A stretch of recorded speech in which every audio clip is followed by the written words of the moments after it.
When we take care of our own hearts, we're also taking care of the people closest to us. So it's comforting to know that RWJ-Barnabas Health has New Jersey's most comprehensive cardiac care program, with access to top specialists, minimally invasive heart surgery options, and rehabilitation and wellness programs. So get your heart checked. It's as easy as visiting rwjbh.org/heart. RWJ Barnabas Health. Let's be healthy together. Blog Talk Radio. Welcome to Nonprofit U, a forum where nonprofit stakeholders can share lessons learned and discuss the latest developments in the industry. My name is Valerie, Leonard, your host. I'm a consultant to nonprofits, and I specialize in community and organizational development. I work with nonprofit organizations to help them make a stronger impact to their clients and communities. You can find Nonprofit U on Facebook and Twitter, and I encourage you to follow us and to comment early and often using the hashtags NonprofitU, GuideStar, or Marketing with 990s. You can also leave comments on blogtalkradio.com/_U. The chat room is open, and you can post comments and questions right now if you'd like. In order to use the chat room, you must open a listener-only account. You'll find a link to open the account on the page for this episode. In fact, it's right up under the chat room box. You can also email me questions at consulting@valeriefleonard.com. You can questions by phone and from the chat room at about the 30-minute mark, but you don't necessarily have to wait 30 minutes before you start posting. And again, you can email me questions, and the call-in number is 347-884-8121. Again, that number is 347-884-8121. Today's topic is using Form 990 as a marketing tool. We'll talk about how to maximize fundraising opportunities for the year end and beyond through transparency and disclosure. And when we talk about transparency, we're basically just talking about an organization sharing not only what decisions have been made, what data they might have that might be of interest to stakeholders, but how they came to those decisions and how they may have generated those data in some cases. It all depends on the audience and how detailed you want to get. But generally, transparency tells you what, how, and why. And, disclosure, when we talk about disclosure, we're basically, sharing information about our organizations. And for this purpose, we're talking about disclosure on the information return 990. And I'm sorry I had to take just a little bit time from our normal introduction. I didn't want to take for granted that people understood exactly what we were talking about. And then sometimes different people mean different things by transparency and disclosure. So I just wanted to give that frame. And we'll also be looking at Form 990 again, which is your information return. And we'll be looking at how to use that with regulatory compliance and reporting and how important those documents are, especially with respect to disclosure, are in terms of using your GuideStar profile, which we'll hear more about, and how to differentiate yourself in the marketplace. And we'll also share samples from very well-prepared Form 990s and GuideStar profiles. And we encourage you to call in with questions at about the 30-minute mark. You can start posting in the chat room and emailing questions right now if you'd like. Again, my email address is consulting@valeriefleonard.com. If you want to participate in the live chat, you must open an account, and the link is found on the episode page right up under the chat room. Again, the call-in number is 347-884-8121. Nonprofit and community development professionals are especially encouraged to call in, share your stories, share your strategies. If you have experience with your own profile or any questions as you complete your profiles, please feel free to do so. And also, before we get started, I want to let you know, point your attention to the fact that Holly will be speaking or referencing some handouts, some slides on a handout, and we have included a link to those handouts. The link is in the comment section on the episode page. So before Holly comes on, it might be a good idea if you can click onto the handout so that you can follow along as she references certain slides. So thank you again for joining us today, Holly. Can you give us a brief overview of GuideStar? Mm-hmm. Yeah, that's great. Valerie, first let me just start by saying how much we really appreciate the chance to be on the show today and to be talking with your audience. It's a wonderful opportunity, so thank you. Awesome. So a little bit about GuideStar. GuideStar was founded in 1996, and really from the beginning, the organization has been focused on helping the nonprofit sector to produce and disseminate information about the work that it's doing. The goal back then and the goal today really continues to be how do we use data to increase transparency and help improve the sector by giving stakeholders the information that they need to get new insights and make better decisions.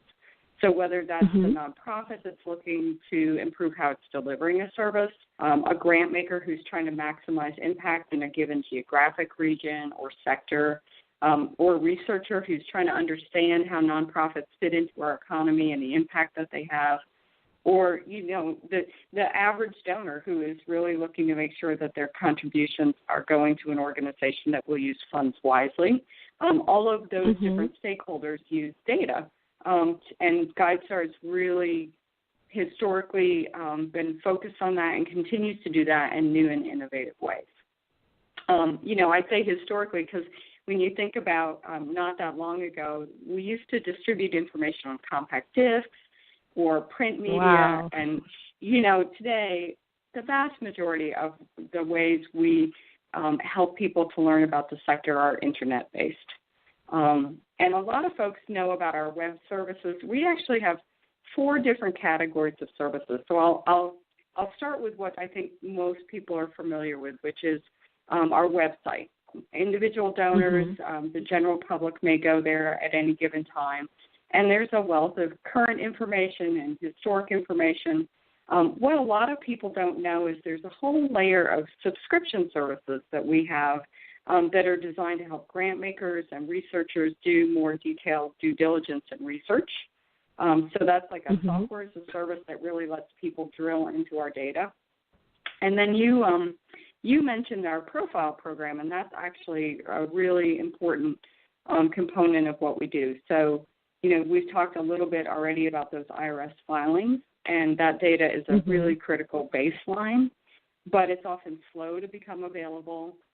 It has a more financial and compliance bent to it. And so we realized there was a gap and an opportunity to help the nonprofit community communicate, share more information than is required by the IRS. And so that nonprofit profile program is really the tool to help nonprofits do that.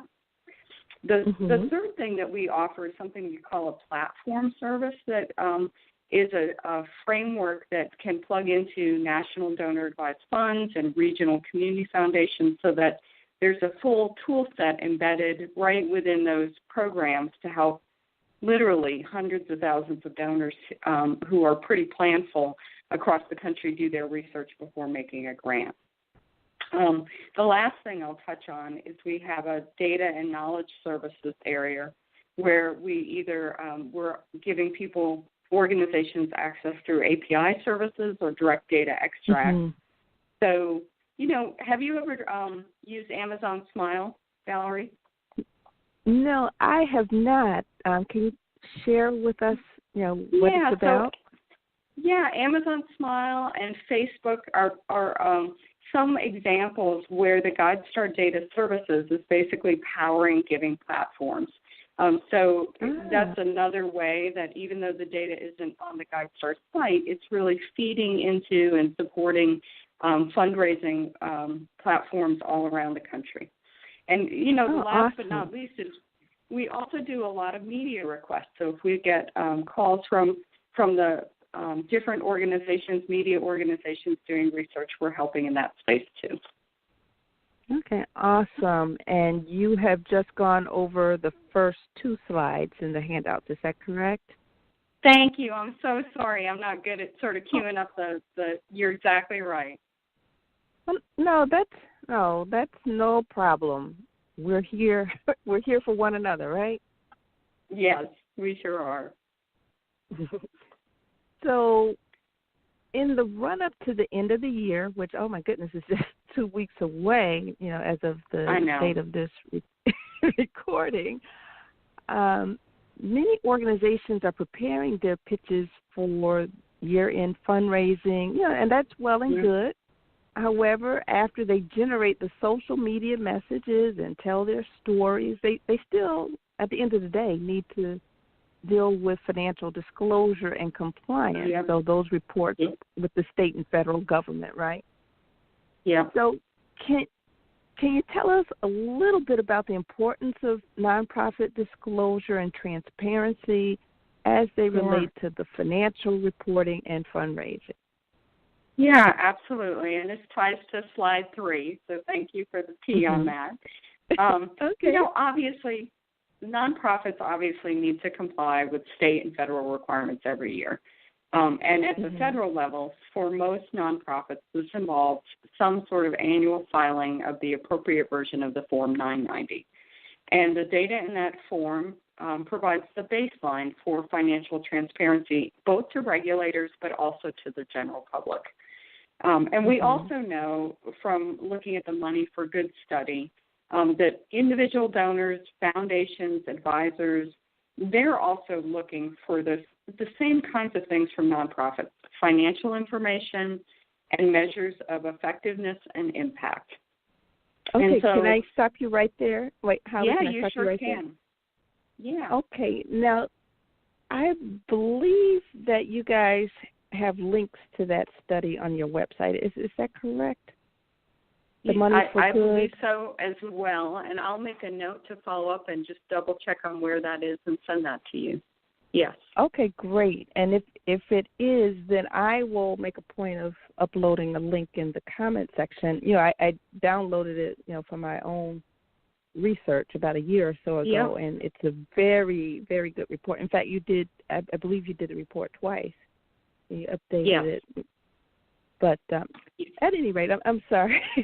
I didn't mean to interrupt. That's great, because I think people will want to know where to go for that. And it's a really rich report. But, if you had to bubble up just 2 things when you think about trying to tell a story to donors, to potential funders, that financial information and then measures of success, right? And so I think while nonprofits recognize that they obviously have to comply with the requirements to submit their 990, I think not as many realize that those filings are broadly available to the public, and they provide a really terrific opportunity to share their financial and their impact story in a way that really builds credibility among the people and the foundations who they are asking to support them. Okay, great. And drilling down a little further, I understand that for GuideStar, transparency means answering key questions for donors and other stakeholders. And in your experience, what are some of those questions? Absolutely. I think the very most basic one is, what is the mission of your organization? If you can't articulate that in a way that donors can connect with, you're not going to be able to really deepen the conversation. And that conversation is followed on by, how is your organization using the funds it receives to support that mission? And that leads directly into, what are the key programs that you're delivering? How effective are those programs? What's the impact that they're having? Is that impact growing each year? Other things that I think donors and funders are looking for to build confidence, kind of tied to what I just said, is the organization stable? Is it growing? Can we see signs of this? What are the funding sources? Are you looking at an organization that's getting funding from a diverse set of sources, or is it a single set of sources? Does the organization have a level of cash flow that would let them weather an unexpected event? I think a lot of nonprofits, are trying to use dollars really effectively, but things can happen. And so seeing that the organization has maybe been able to set aside some funds to help weather an unexpected event. What are the best practices that they are using in managing their organization? Do they have independent board members? Do they have someone professionally prepare and review their 990 filing every year? So that's kind of a sampling, right, of helping the organizations in the community share with the donors how they're impacting, how they're executing on their mission and having an impact. Okay, great. Now, as we look at the handout, slide 4, what are some of the ways that GuideStar helps to facilitate the answers to some of these questions?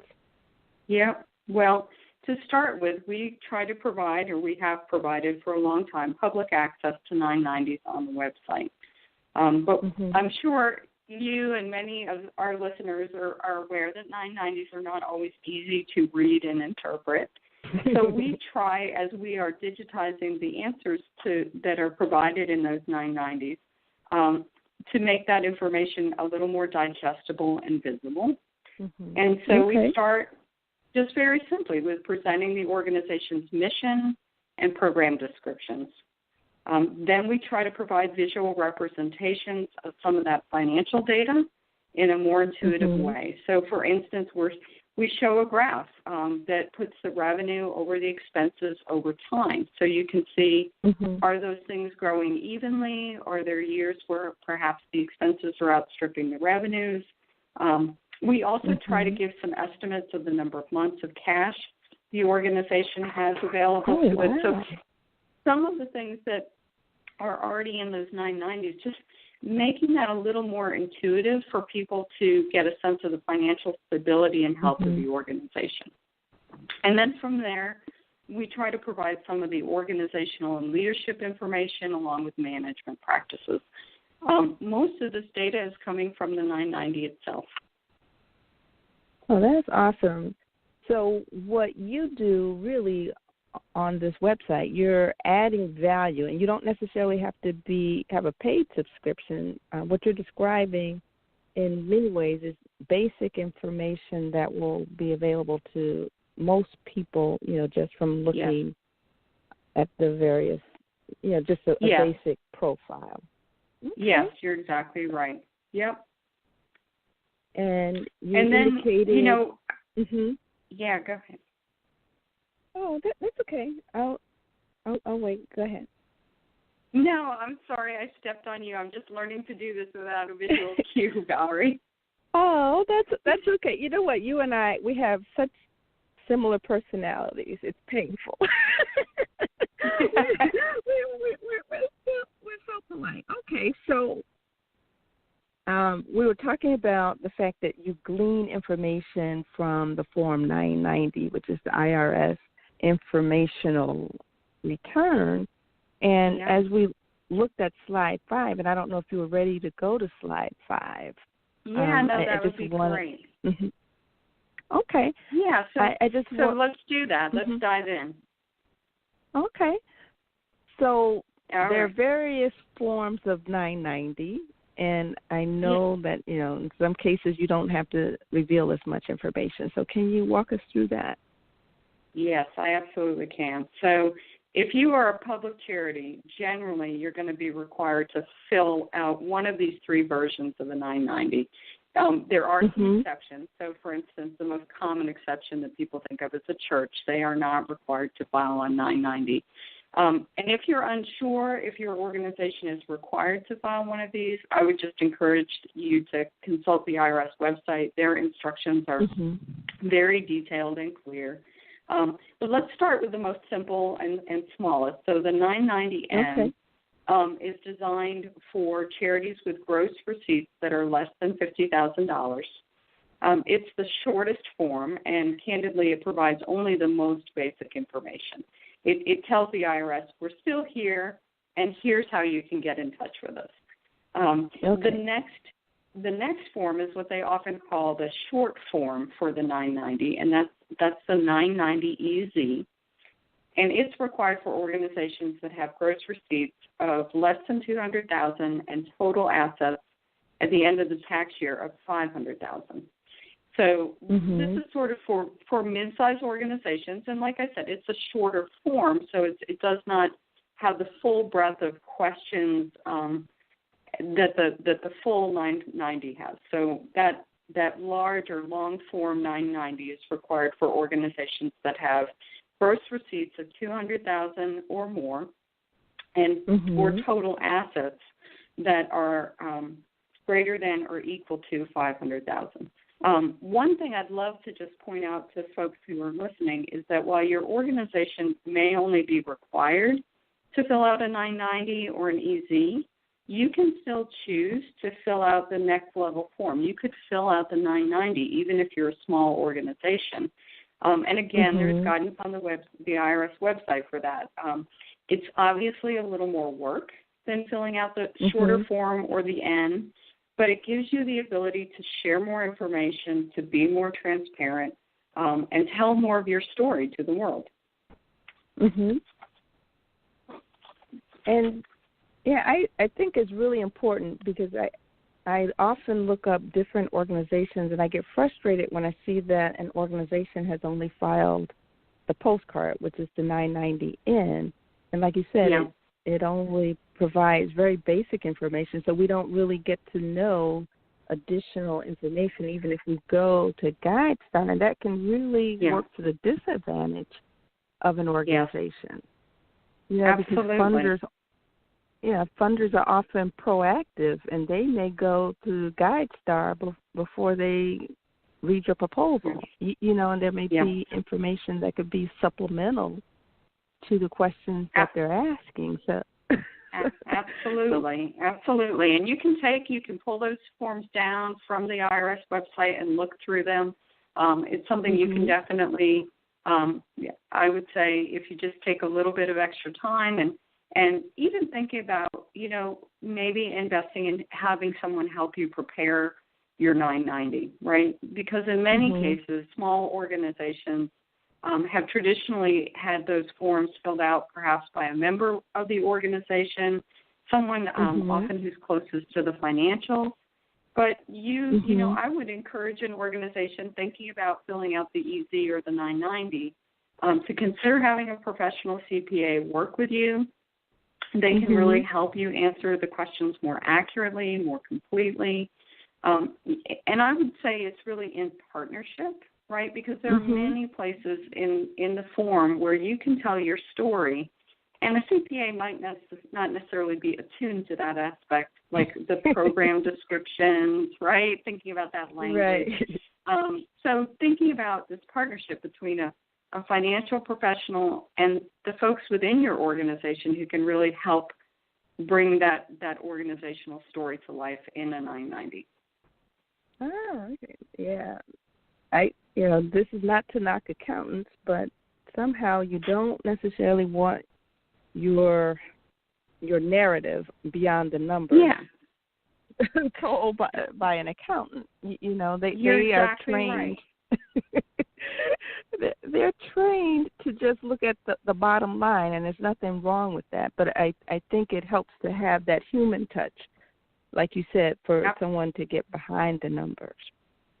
Yes, absolutely. I think that's really critical. Okay, so I want to remind our listening audience that you're listening to Nonprofit U, and we're speaking with Holly Ivel. Holly is the Director of Data Services for GuideStar, and we're talking about ways to use Form 990 for marketing purposes. And as you know, Form 990 is typically used for financial, informational purposes. And we'll be taking questions from our listening audience and chat room at about the 30-minute mark. The call-in number is 347-884-8121. Again, that number is 347-884-8121.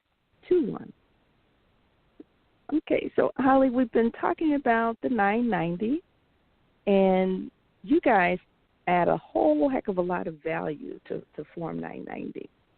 So can you tell us how GuideStar uses the data, how you get those data both electronic as well as from the paper form, and what you do with it once you get it? Yeah, absolutely. So, while we probably were the first to do this, our process for getting 990 data and filings is no different than what any other organization would follow today.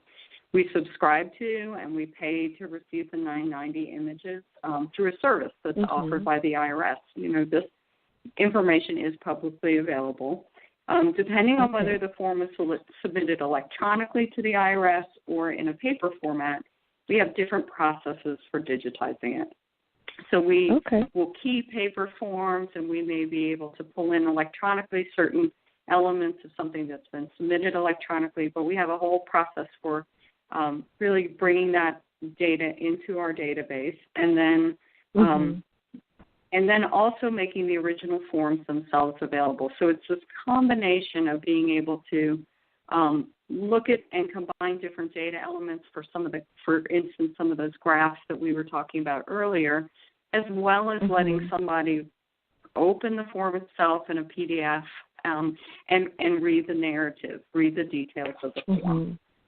So once we've got that data and the images in our system, we're combining that with other data sources that are also available from the IRS. So the Business Master File, often known as the BMF, the Pub 78, the IRS Bulletin, OFAC information. So that all the different programs that I talked about at the opening part of the show are leveraging these different aspects of the IRS data to help people know, is the organization in good standing? When is it required to file again? What type of organization is it?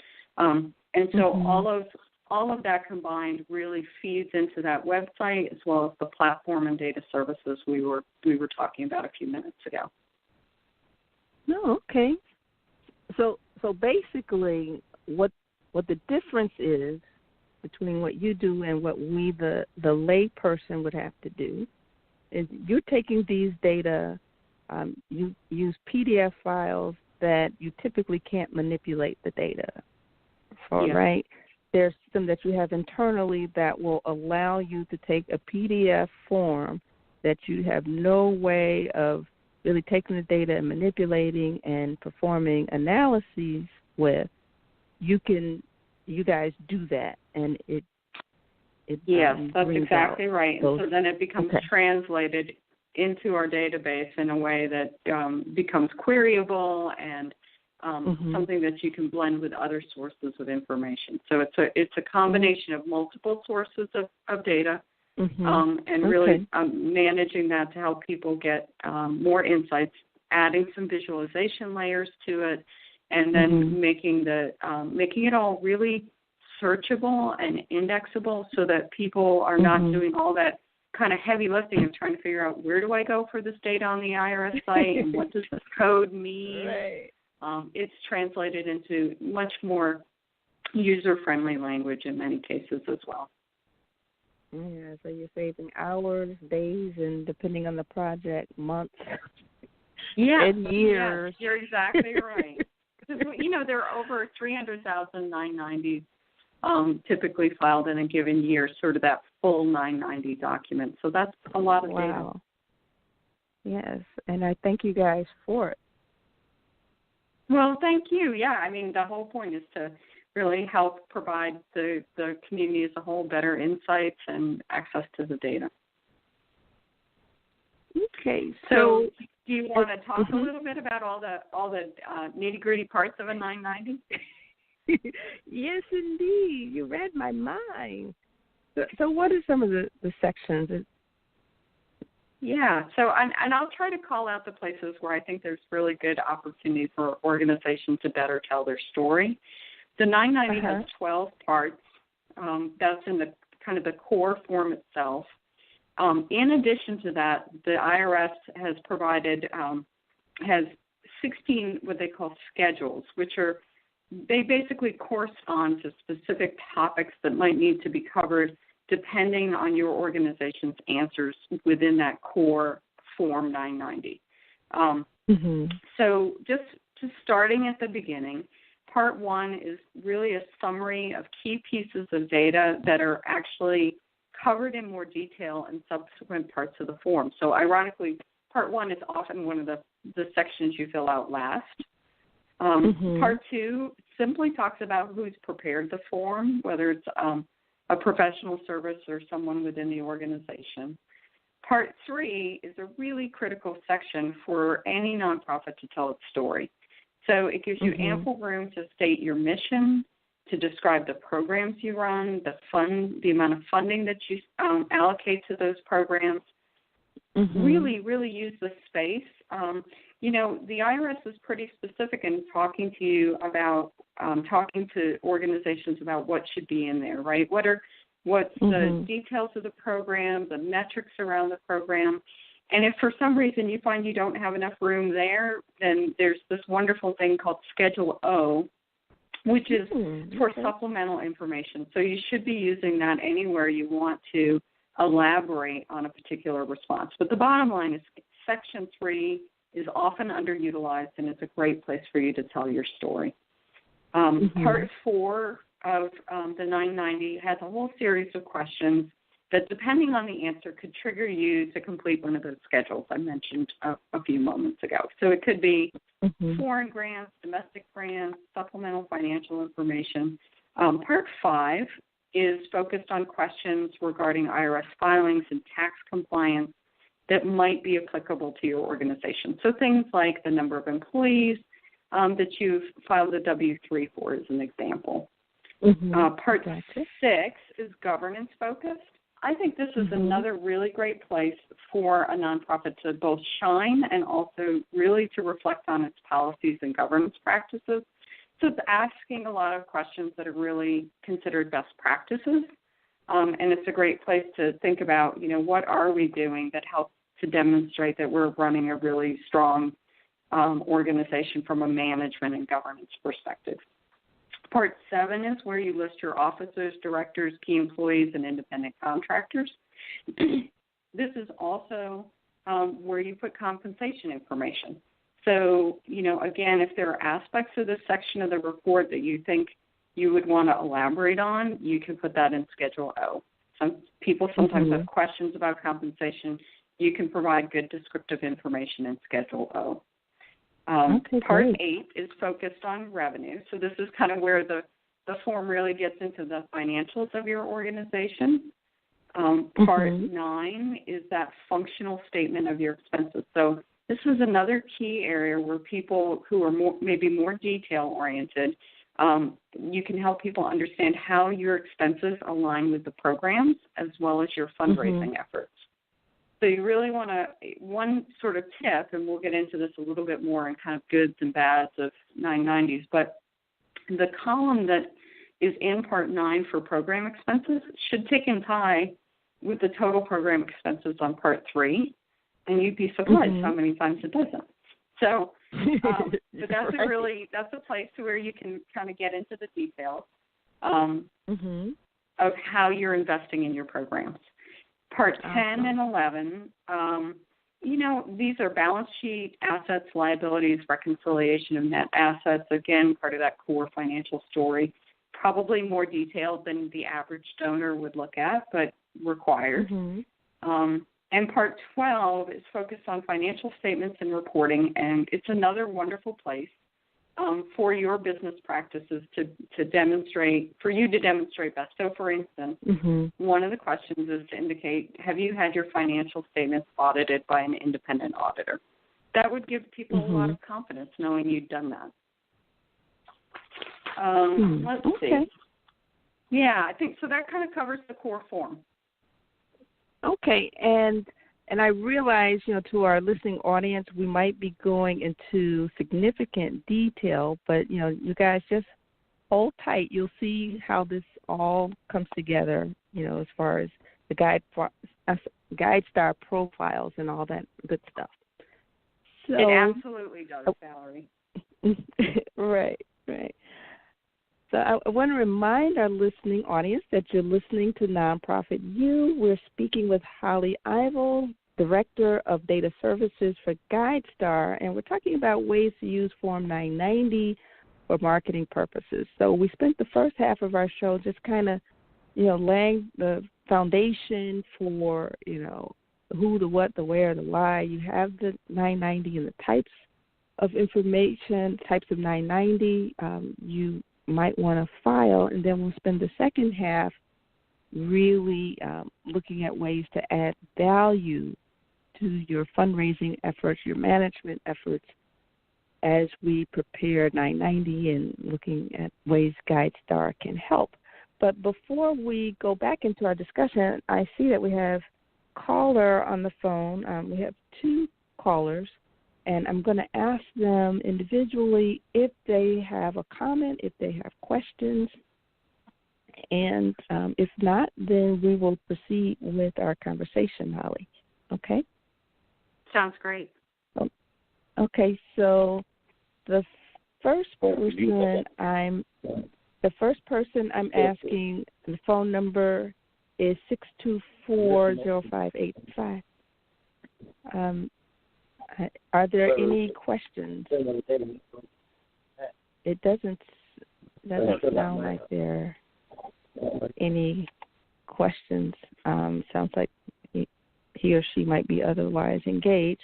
And then I'm going to ask person with phone number 773-309-8280 if you have any questions or comments. I'm going to turn on and see if you have any questions. So are there any questions? Yes. Can you repeat? Can you hear me? Yes, sir. Okay. Can you repeat what 10 and 11 were on the 12 parts? Sure, okay, you got Holly. So, 10 and 11 are really focused on the details of your balance sheet. So assets, liabilities, and a reconciliation of net assets. It's a particularly kind of deep financial section of the form. Okay. Thank you. You bet. Okay, great. Thank you so much for calling. All righty.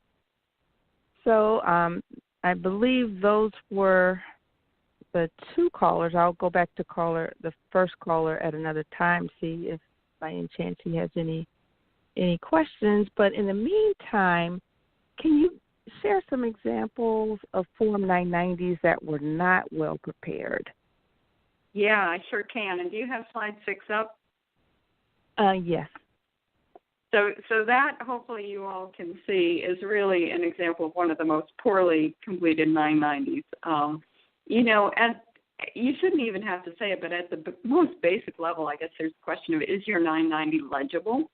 That really shouldn't be where we start. But I think it's an example of where an organization doesn't really take seriously that this is a public document and it says a lot about their organization, both to the IRS and to the general public. But, beyond legibility, I think when we talk about something being not well prepared, we're really talking about, is the information incomplete, inaccurate, inarticulate? The IRS instructions are actually really well written in terms of what they're asking for in each section, the level of specificity they're expecting. So, if I was to see an organization describe their program in a single sentence with no information about how they're run, the scale, the impact, I would say that's a poorly prepared form. Other examples, and I touched on this earlier, is not cross-checking answers between the sections because in many cases they're supposed to match or align together.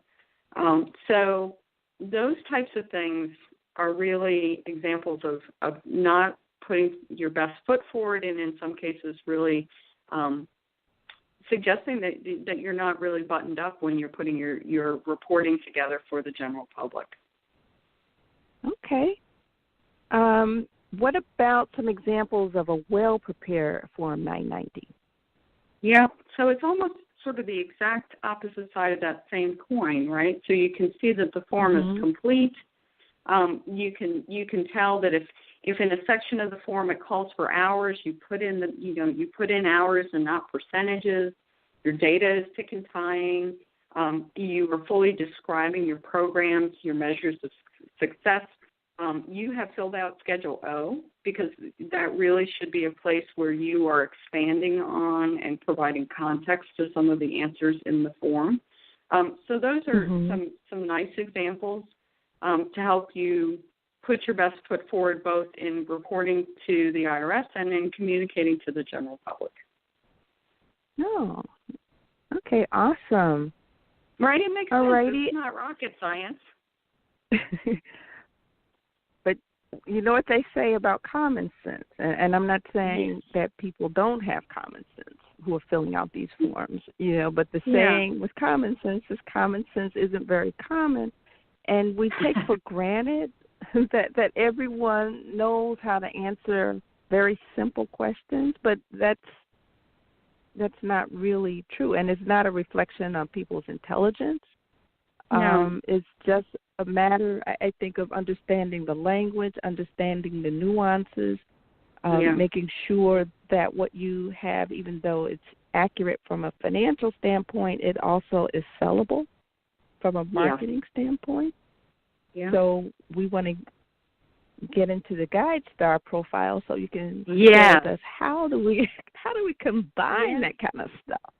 Yeah, well, and I've been dying to talk about this. I know we were going to kind of start with the 990, but we realized some years ago that all of the things we just talked about, the 990, they can be very good information for stakeholders, but there's a couple of things. One, it's backwards looking, right? It's often as much as 11 months after the end of the organization's fiscal year, so there's a long lag.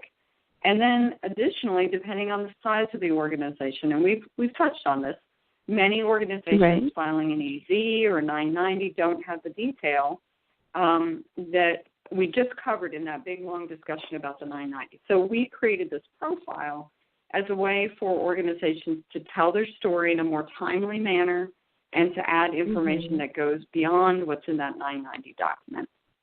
And then we've kind of categorized it so you can have 4 different levels of seals of what we call transparency. So bronze is that opening seal, and it's really about providing that basic information so that people who are looking for your organization can find you. They know who the core contacts are in the organization.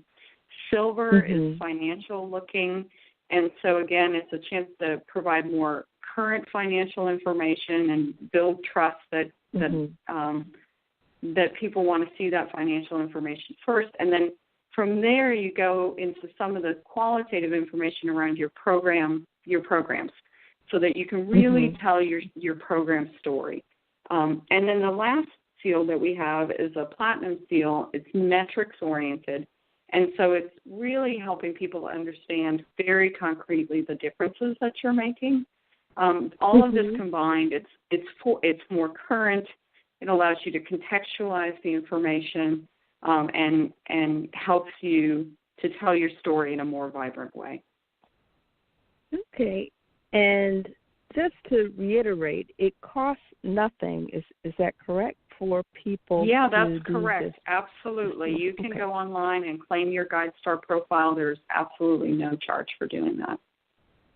Okay. And we have a whole community website that can help, if people have questions. There's a lot of frequently asked questions and support on our community site as well. Awesome. So basically, this is really just costing your time and your effort to do. Is that correct? Yeah, that's exactly right. And I would also say hopefully not too much time, because a lot of this is really about information you probably already have in your marketing materials, information you probably have from having written grants in your annual report. So, these are questions and topics that you should be able to leverage some of that other hard work that you've already done to tell your story and just to get it in a centralized place online. And it really helps you to stand out. It does help you to stand out. I mean, people want to know what is your organization, how is your organization making a difference? And sometimes it's surprisingly hard to find that information. And so having this framework lets people understand more about what you're aiming to accomplish. We have a set of questions around charting impact. So what are you trying to accomplish? What are the strategies that you're using to do that? What kinds of capacities do you have that are unique to your organization? How will you know if you're making progress, right? Can you track that you're doing more each year or better each year? And I think it's also a good place to talk about what you have and haven't accomplished yet, so people know, well, I've gotten these 3 things done, and now we're going for number 4 here. This is kind of the next level of work we want to accomplish. Right. And then what I like about this, even if you are a relatively new organization, you're an emerging group, and you may not necessarily be familiar with all of this stuff that we just talked about, completing your profile, I think, can help you to get a reality check of, what might be expected of you when you speak with a funder. Yeah, I think that's exactly right, Valerie. These are things that are these are questions that help an organization to reflect and to sharpen how it thinks about itself, how it thinks about its strategies, where it's going next. And so it's a really good tool to communicate out, but it's also a really good tool to reflect inward. Yes. So I love that. I love it. One thing I didn't touch on, and I think we've got it on slide 9, a little bit of perspective on that, is that we can also help you stand out by giving you the ability to share more multimedia kinds of things. So you can upload videos, you can upload links to social media. There's this thing out there called an NTEE code, which is kind of a way to categorize or tag your organization. You can add those kinds of tags, which help people, if you're searching for animal-related issues, to make sure people can find you. You can upload your annual report. You can put a lot of material up on that GuideStar site that then really becomes available as a hub to lots of other organizations. We even now, it's really kind of cool, have a map to let you indicate what your service area is so people can see geographically who you're serving. Oh, that's awesome.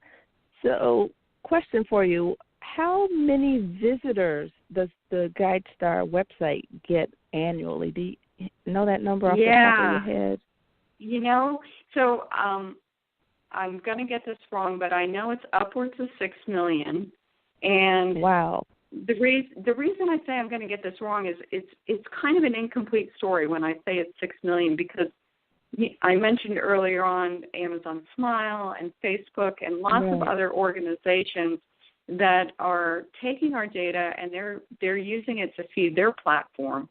And so we don't have a way to know what the traffic is on those sites, but we know it's got a massive multiplier effect. So you start with our site, but then the data is going out and across many different platforms on the Internet, really magnifying the amount of views that your organization can have. Okay. Oh, that is absolutely good information to have. Okay. So I want to remind our listening audience once more that you're listening to Nonprofit U, and we're speaking with Holly Ivel, the Director of Data Services for GuideStar, and we're looking at ways to use Form 990 for marketing purposes.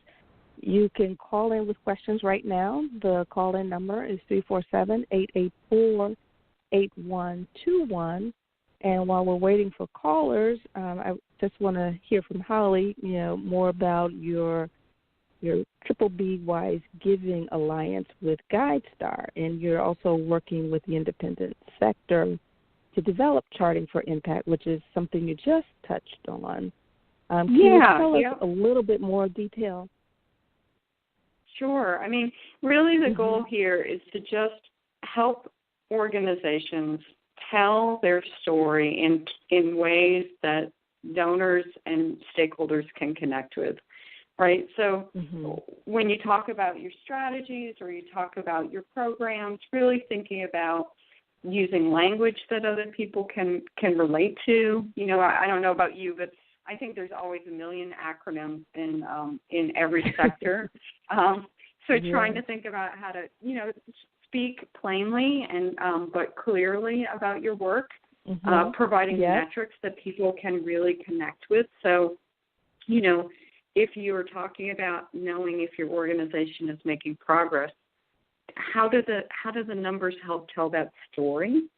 And talking about the work that you've already done, right? Things that can really help people to understand that you understand the problem deeply, you have the capacity to really have an impact in that space. So a lot of the questions in that charting impact are about helping to communicate those really critical things that give people more confidence that they're investing in an organization that's effective.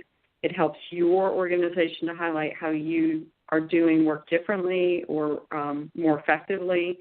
It positions you in many ways.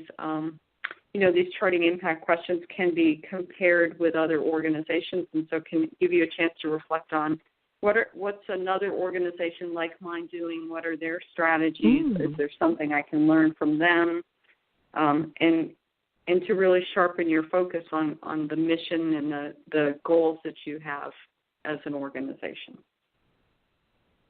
Okay, so that's what that whole advice section is designed for. Okay.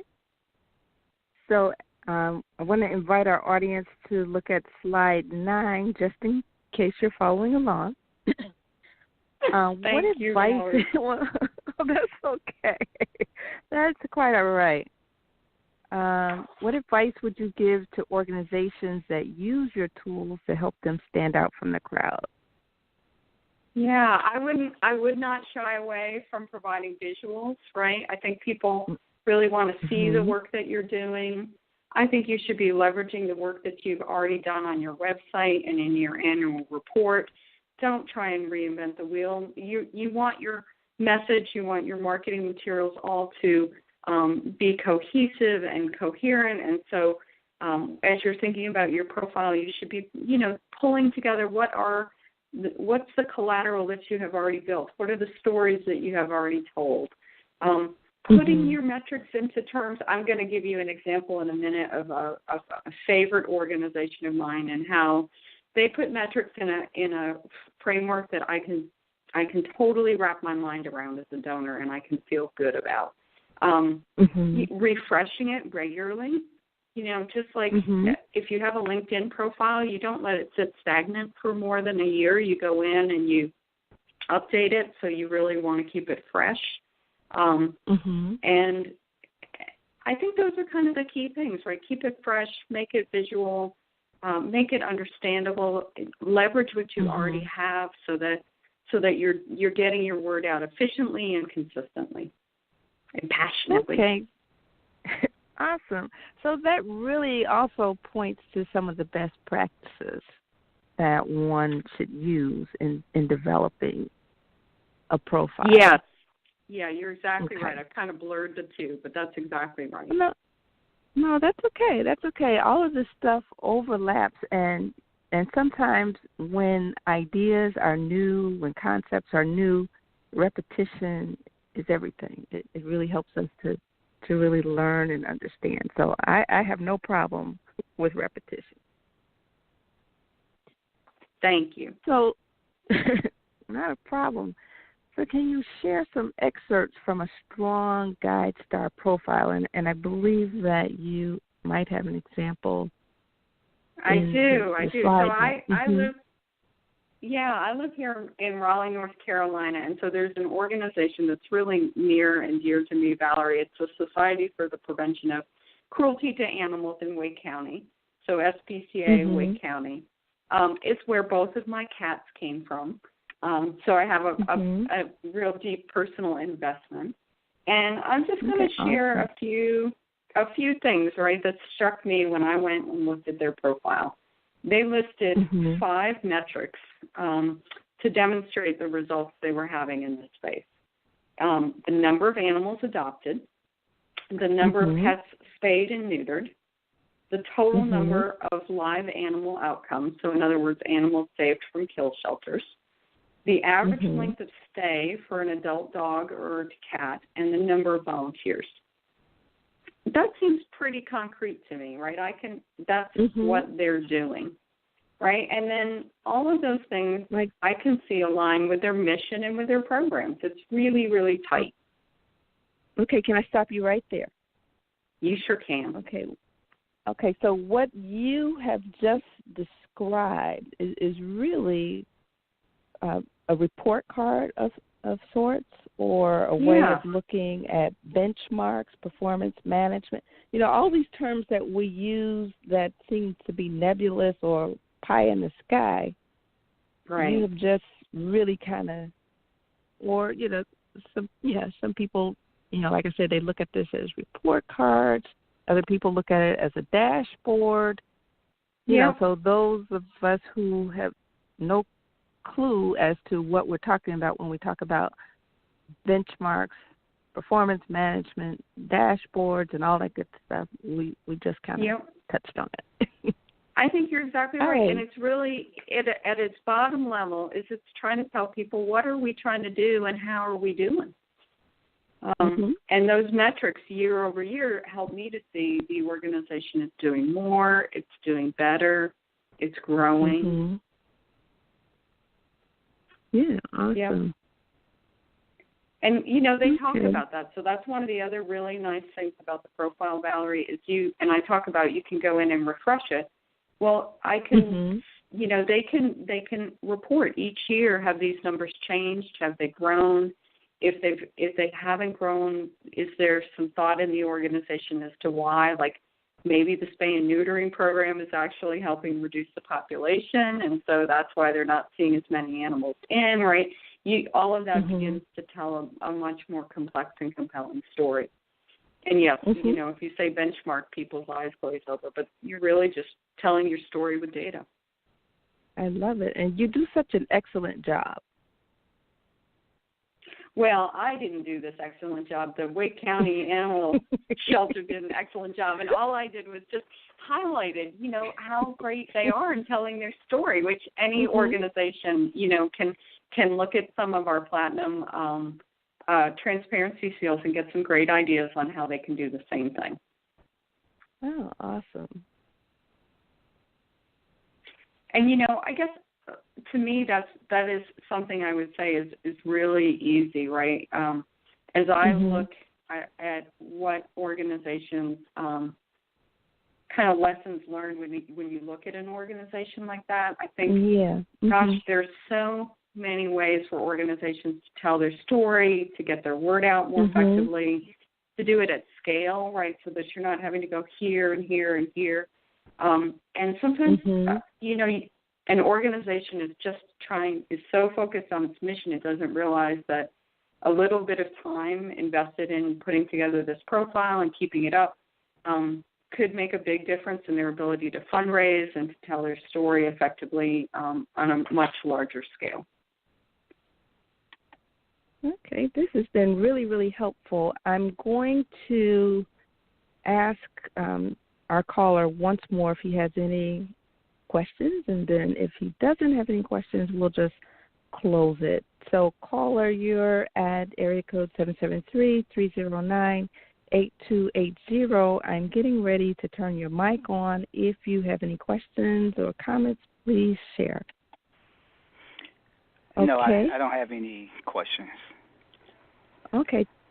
And again, thank you so much for calling in. I hope that this has been helpful to you. I know it's been helpful to me. I always learn something. Yes, it has been. And thank you all for putting it on. Thank you, Holly. Right. You're welcome. You're welcome. I appreciate you listening in very much. No problem. No problem. Okay, great. Alrighty, so we have come to the end of our show, and I'd like to thank you again, Holly. Holly, for those of us who are just joining, she's the Director of Data Services for GuideStar. I want to thank you again for being a guest, Holly. And before we go, can you share any parting thoughts and tell our listening audience how they can get in touch with you? Sure. Well, first of all, just thank you again. It's been a real pleasure. I know I'm a little new to being on a webinar, so thanks for working with me through it. It was exciting to talk with you and to share a little bit about how people can leverage both the 990 and the GuideStar profile. And I'd be happy to take questions via email. My email address is Holly, HOLLY, Ivel, IV as in Victor, EL, at GuideStar.org. And I'd be happy to chat with anybody, answer questions offline, point folks to their profile, help them get started. Okay, great. So thank you again, Holly. I hope this is not your last time. I learned a lot, and I know GuideStar has a lot of other programs that we didn't even begin to touch on. I would love to have you come on, and share more information. Absolutely. Anytime, Valerie. Okay, great. So I want to thank our listening audience again for listening to Nonprofit U Blog Radio Talk Show. The show will be available for download within about an hour. And be sure to tune in next week. We're actually going to be doing a repeat of a podcast on performance management and evaluation. So thank you very much, and we will probably not talk again until the next year. Happy holidays. Happy New Year. Take care, Valerie. Take care. Thank you. Mm-hmm. Mm-hmm. All right, bye-bye.